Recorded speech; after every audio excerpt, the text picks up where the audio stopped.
didn't really solve the optimal diet. We didn't find the optimal diet that really can fight against obesity.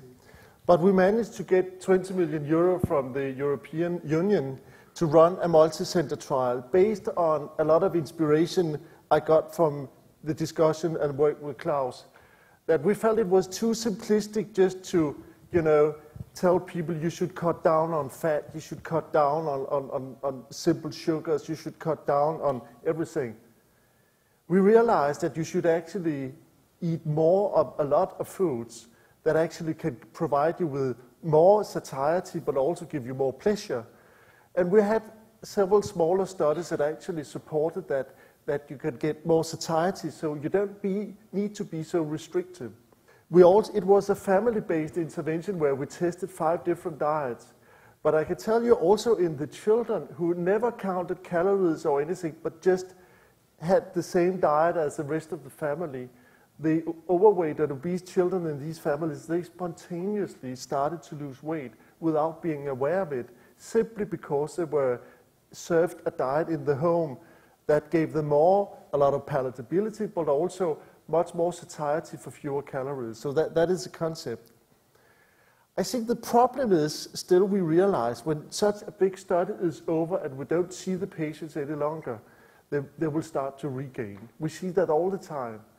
And I realized, again, this is due to the lack of that is, you need to have the palatability and the cooking into it, the gastronomy angle. And so I felt now we have this splendid information about the optimal nutrient composition of the diet where if people eat that diet, they don't need to count calories more to control their body weight. But we need to take it one step further. And then I was in contact with the Danish Nordea Foundation, who was actually willing to support some major issue, a major program that could change the health of the Danish population. And that could be through improved nutrition.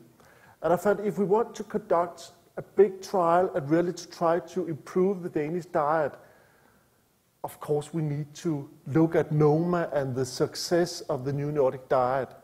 So again, I contacted Klaus and said, well, instead of just doing what we used to do, why not create a New Nordic Diet, not for gastronomists, but for every Danes, and maybe something that could spread out a regional diet that is based on what you grow locally and should also be extremely palatable and tasty.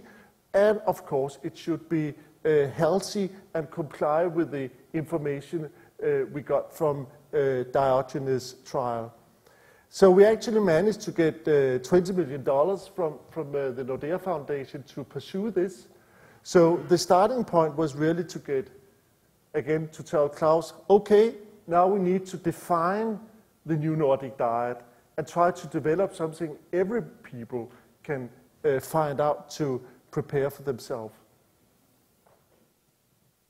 And before going into that work, we had to sort of settle an objective common ground. And the work package I was asked to direct eventually was asked to come up with a master plan or a kind of menu for 1 year's lovely meals that would combine our consideration for everyone's individual health, for the health of the planet, and that would also underline this idea of Nordic identity, and it should by all means be accessible to a normal citizen. By accessible, the food that we would come up with that should be cooked for children in schools or in private homes should be easy to make, easy to afford, easy to find. You should be able to find the produce in a supermarket around the corner, and it should be easy to fall in love with. And we decided, in order to underline this Nordic thing, that these meals should be based on indigenous food that is rooted in our culture, produced with local resources, and that to the largest possible extent express the cold climate territory they derive from.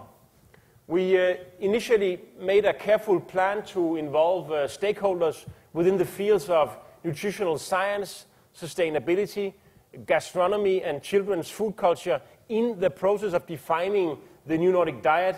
Even our cruelest enemies and opponents had their say. The advisory board 1 in my work package has done a tough job of quantifying the produce or the ingredients, the number of carrots and celeriacs and wild herbs and berries and mushrooms to be consumed optimally by one individual in 1 year, thus constituting the foundation of the New Nordic Diet and differentiating it from the average Danish diet and the recommended Danish diet. And the next page is sort of the conclusion of this work. This is the New Nordic Diet in 10 lines. More fruits and vegetables, a lot more berries, cabbage, root vegetables, pulses, potatoes, and fresh herbs. More whole grain, especially cold climate grain varieties such as oat, rye, and barley. More food from the oceans and the lakes. Meat of higher quality, but less, 1/3 less. In America, it might be 2/3 less. Meat of a higher, more food from the wild landscapes. Choose organic whenever you can. Avoid food additives. More meals closer to the season. More homemade food. Throw less. My advisory board 2 and 3, composed of some of the greatest chefs in our region, developed the recipes based on those principles for the family and school meals, and these recipes are now being handed back to Arne's research groups. You will see that in contrast to current dietary advices in Scandinavia, we have actually elaborated much more, made food-based recommendations. So we even have how much cabbage we recommend people to eat every day. And if you look at this, this is a new Nordic, the Nordic nutrient recommendations, whereas this is our recommendations. And of course, everything here is really calculated to ensure that they get all the nutrients, but also the right macronutrient composition with whole grain and glycemic index, etc. But it's not really a big deal. If you try to stick to these amounts, you'll actually end up with this very healthy diet. So now we have cooking books with 200 recipes, and this is the work of Clausen Work Package 1, the definition and development of the New Nordic Diet, and then we have tested in focus groups and sensoric panels the acceptability, and there's been some changes made based on this results. Then subsequent, we are doing a randomized trial in adults, and we're using a supermarket we have at the university, so they get all their food free of charge from the supermarket, so the barcodes are used for the composition of the diet. And then we also have some appetite regulatory studies with looking at different foods. And then subsequently, we will have a huge intervention study in different schools where we take over the provision of school meals in 3,000 school children for 6 months.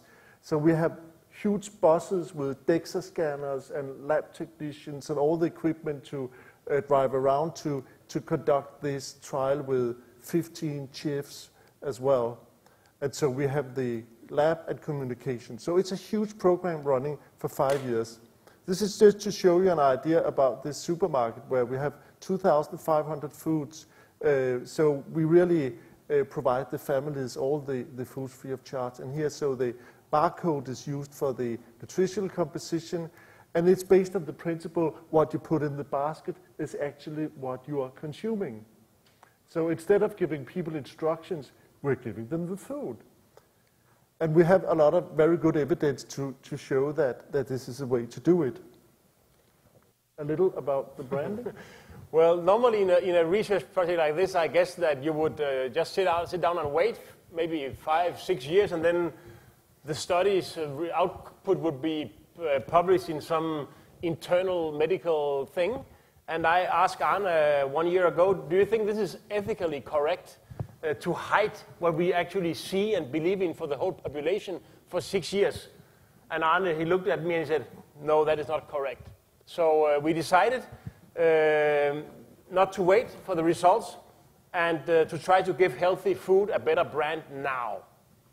I must say that I totally agree with good people such as Michael Pollan and Alice Waters that when it comes to help our children and friends to avoid obesity and diabetes too, the most important thing we need to teach them is to cook for themselves, thus creating involvement, knowledge, and restoring some sort of linkedness to nature in the meals.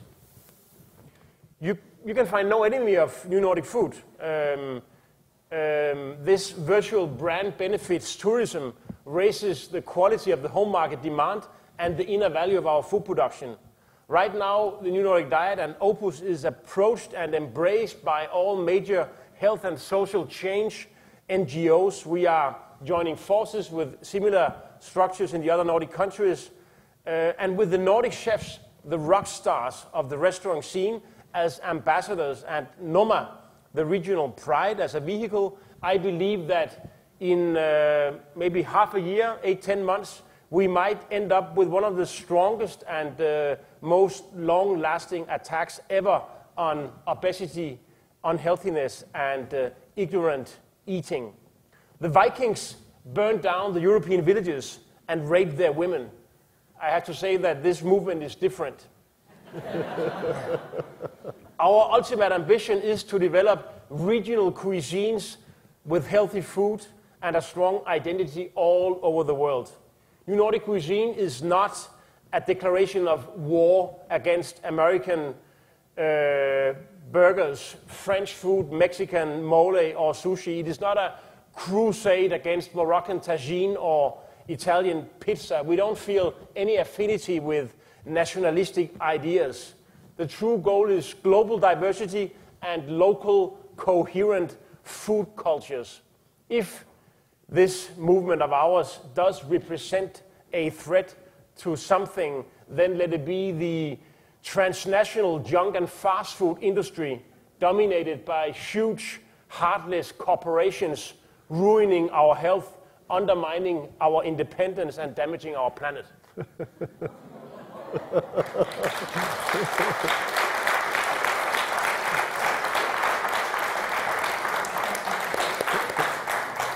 Let me just wrap up here and say I think we have taken a major step really to bridge nutrition science and gastronomy. And the New Nordic Diet is a regional, more healthy and unprocessed diet. And it's our ambition that all regions in the world could actually do the same, form their own regional diet based on the same principles. And I think we have seen some very good trends here in the Bay Area actually to do the same. So this is an idea that can be taken up by other regions. That's it. Thank you.